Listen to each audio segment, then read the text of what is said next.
Hi, and welcome to the next episode of Belly to Belly. And we're here today with Lanie Denslow from Worldwise Intercultural Training and Communication. And it's just great to have you here, Lanie, and welcome today. Thank you. Thanks, Bill. It's always fun to be with you and have a conversation. Thank you. Well, today we've got, I think, a really interesting topic, and it's something I think we both see happening, and it's. I think it's an American problem that happens as we communicate with each other. But as you know, when people come into the country, it's also a challenge for them. And this is about yes or no questions. And these are questions where whoever we're speaking with asks us, a simple yes or no question, something like, does this have color options, as an example, or can I get it in my size, or are there, is the, price in a certain range, or anything, and quite often we hear people respond to these yes or no questions with an explanation as opposed to yes or no. And so, Lanie, and we're going to probably peel this back just a little bit, but, as you think of yes or no questions, and particularly thinking of people coming into the country and maybe not knowing sort of our level of patience or impatience as Americans, how would you coach somebody coming in? And let's maybe, just so there's context, let's just say we're in a sales context, a sales meeting, and maybe you've given somewhat of a presentation, and the potential customer asks you a yes or no question. Maybe let's start with that scenario and talk through how somebody would appropriately respond to it, and what are the things that they should consider? I'm starting to laugh because I realize that I want to back it up, because what you've asked me is sort of get to the bottom line. Just tell me what I need to do, tell me now, and I'll do it, right? That's sure. What you asked me. And that's our American approach, because we're very time focused. For us, it all goes back to this concept that time is scarce. It's a resource, there's not much of it, and we're in a hurry. We want to make a deal and move on, right? But if you were my client coming from someplace else, in a perfect world, we would have done some coaching and talking before you ever walked into this meeting, so that first of all, you had some understanding of this American be on time, we're in a hurry, let's just do it.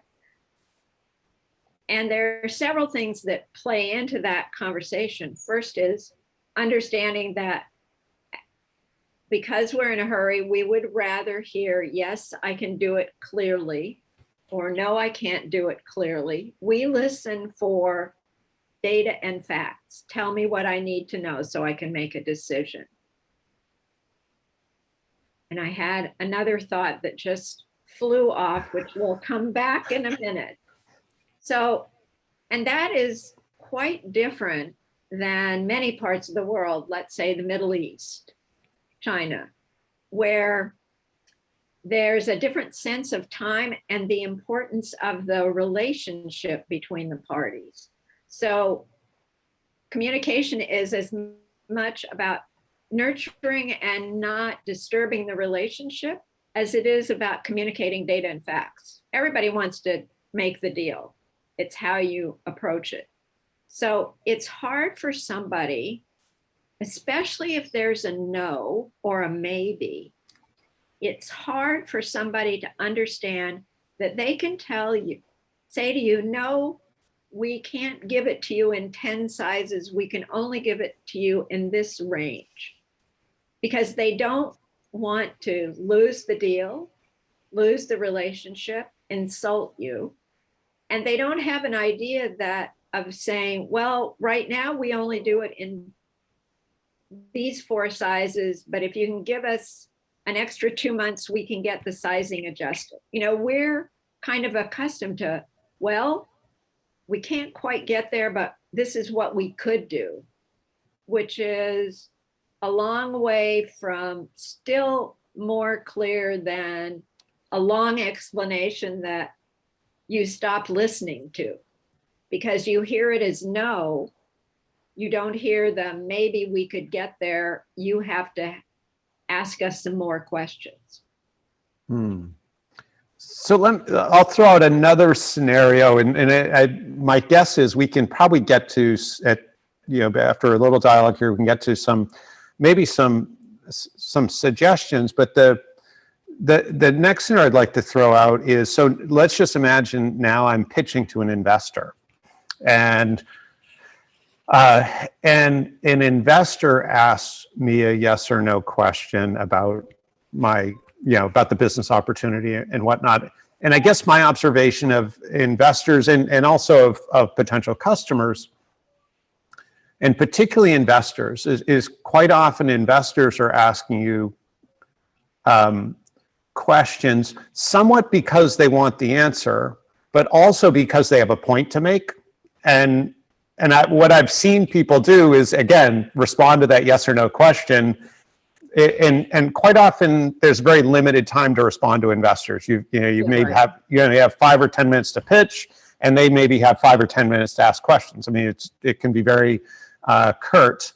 And so the longer you respond, the less questions you get and the less interaction you get. But I quite often look at questions from investors almost like it's that tip of the iceberg of what they really want to know about. And I'm wondering, that in that scenario, to me, yes, that's probably of all the sort of scenarios you can lay out in the US, that's probably the most time critical, simply because of the parameters and where you need to be as concise as possible. But in that scenario, particularly where somebody probably has ultimately a reason they asked the question, if you go on a long time, it seems like you really put the relationship in jeopardy. The thought that went through my head as you were talking is that's why people practice pitches. And I think somebody coming from another place in the world, even if it was as close as Canada or Mexico, is going to need some coaching about how do you hear the question behind the question, because that's one of the differences in communication is we listen for different things. We listening to the same question, but we're really hearing it differently, or the answer. And so my recommendation is always that you need a coach who's experienced in working with people on both sides of the pitch, who can do a practice with you, who can look at your deck, who can do some questions and help you understand what's likely the question behind the question. I don't think there's one simple answer to that. It's such a specific thing that, everybody here, even Americans in Silicon Valley, if they're pitching, they have a coach or a friend or somebody they know who will listen to them and give them feedback. So I think if I'm working with a client, I would find somebody that I trusted who had that experience and connect them so that they could get not just the general cultural look, but the real serious, this is what goes on inside a pitch. Right. Are there techniques that you found work well in terms of responding to those yes or no questions? And are there sort of rules of thumb that you might suggest?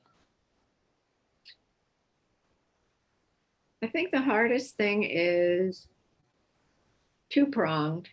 It's getting your head around the idea, so it takes some practice to get around the idea that it's okay to answer even a no, that a no sometimes is seen as a beginning of a discussion rather than the end of the conversation.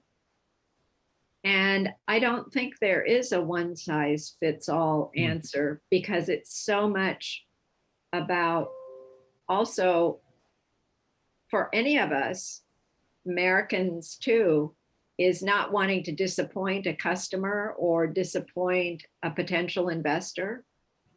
We want to make the deal, but woven into that is we want the customer to be pleased and happy. So, oh, I'm sorry, go ahead. No, your turn.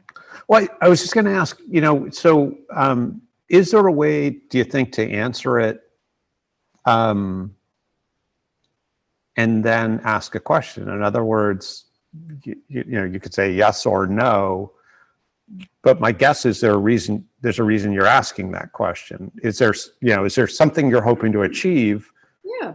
That maybe I can address, more directly that situation. Yeah, it's okay to ask a question as well as an answer. It's getting the idea that it's a conversation. Isn't that what we're always trying to achieve with a potential customer or investor, is to get to what's their need, what's the pain point that they have that you're trying to solve, because Right. They're not looking to buy your shirt just because they need a shirt. There's some reason they're talking to you. Right. And that sometimes comes from having done some previous research. Never walk into a meeting without having done serious research, so you know what might be going on behind the question. Right. And also, Americans are known for being very direct. We will tell you yes or no, but also we can be very indirect too. We might not really give you a clue as to why we're asking the question. So it's okay to probe a little bit. So you might say something like, that option's not currently available. Is that important to you? Right. Right. And they may say, no, not really. I just wanted to know. Right. Or they may say, yes, it's actually critical to the deal. I mean, right. Or, it's not available right now. It's something we're looking at. How urgent is it for you? How critical? Always to be interested in what's going on behind the scenes. But for the American in that conversation, to recognize that long answer that isn't yes or no may really give you the answer if you're listening carefully and watch the language here. And so it's incumbent too for us, let's say as native English speakers, to recognize there also to be a language issue, that there's a vocabulary issue. Or if somebody's slow to answer, to recognize maybe they're translating something in their head and they're slow to answer because they have to translate into their mother tongue and then translate it back into English. There are so many elements that go on. It's challenging. Right. Oh, there's no simple answers. So this has been really good. This has been, I think, very helpful. And I think, the yes or no topic is something that can complicate communication. And I'll just share a quick story that just happened with me a couple hours ago. I was a customer or a prospect for a call that I had, and the person who was giving me a product demo and so on. And I asked what I thought was kind of a simple yes or no question. And 5 minutes later, I had no idea if the response was yes or no, because they just instead of answering my question, they just gave me, just a long product explanation, but didn't answer the question. And I actually got bored and went to email because I hadn't heard and I don't think that was their goal. I don't think they wanted me to go to email, but I felt like I had no other choice. I was, I had listened to the extent I wanted to listen. So, I guess, do you have thoughts about that? How do we keep people from how do we avoid that? Well, in one answer would be, you're not going to avoid that because that's the only way they know how to answer. And maybe nobody talked to them about Americans' short attention spans, which is something we are guilty of, because maybe there was some clue in what he was saying. I'm assuming it was a guy. that would answer your question, but you weren't listening for the clues in the message. That's one of the things that's a challenge. And I can tell you a story of having worked with a French woman, and if I sent her a schedule, I learned that when she said, "Are you sure?" what she was, "Are we sure we should do that on Tuesday?" really meant that's a lousy idea. We absolutely should not do that on Tuesday. But Right. it took a while. So sometimes it's that. Sometimes I think you can say, "Thank you. I appreciate what you're telling me, but could you be a little more specific?" It's still in your control to be able to say, "Help me understand. I'm not sure I'm getting your message. I need to understand more clearly," so that they also need to know that you don't understand. Yeah, but I guess my view would be, as a customer, I don't feel like I have to train people selling to me. Right? I mean, and I get where you're going, but it's like I at some Now, right. I yes, mean, okay, I this feel they is, should come prepared. yes, okay, I get that. That is one of the reasons that I that I exist. Right. Totally. So, Yeah. Yeah. people realize that that person is not trying to make you crazy or not trying to really not answer your question. They don't maybe understand enough, or that's what they do at home and it works for them, which is why people need some coaching before they start working across borders Yeah. to understand where they might run into those walls that are going to limit their success. Yeah, I can appreciate exactly what you're saying. And it doesn't make you wrong, it just makes you frustrated. And the poor person you were talking to has no idea that you weren't unhappy with his product. You just were impatient and done and lost interest, right? Yeah. Yeah. Oh, Yeah, completely. Well, that's nature. I'm a married man. I learned a long time ago I can't read minds. So well, this is great, Lanie. Do you want to take a moment and just describe your service, so our audience knows a little bit about what you do, and also maybe share a little bit about your book? Well, thank you, Bill. You can tell that what I really care about is making sure people understand each other enough to continue the conversations and maybe find out if they want to be a customer. So I do cultural awareness training, making sure that my clients understand exactly what we're talking about today, how people communicate differently, things so that they don't insult people, I always say, without when they don't intend to, or worse yet, think they've been insulted when they haven't. And I do workshops, I do individual coaching all around the idea of cultural awareness, cultural competence, whether it's for attorneys or accountants or any professionals, and do lots of workshops with organizations. And yes, thanks for mentioning the book. I have a book that I co-authored called Working with Americans, our attempt to bring a little bit more peace to the relationships between Americans and people from other parts of the world, so that not only they understand that we want yes, no, and tell me now, but one of the most frustrating things for people coming from outside the US is when an American says to them, "Hi, how are you?" and then doesn't listen for an answer as they're starting to answer. Because for us, "Hi, how are you?" it's like one word. It's a greeting. It's not really a question.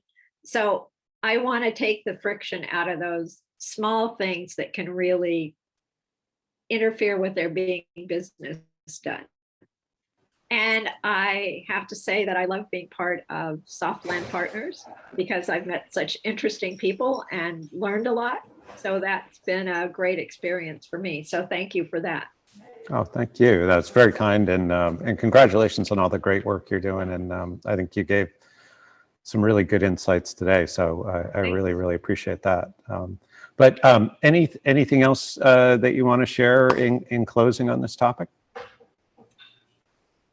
Beyond recognizing not only the different cultural patterns in how we communicate, but also to remember that there often is simply a language, a spoken and written language gap. and to be patient with each other, trying to understand across that. Fantastic. Well, thank you so much for taking your time, and thank you to our audience for listening and being a part of this today. Make sure to like and subscribe and be nice to each other, right? Yeah, absolutely. Thanks, Lanie. Thank you, Bill. All right. Bye now.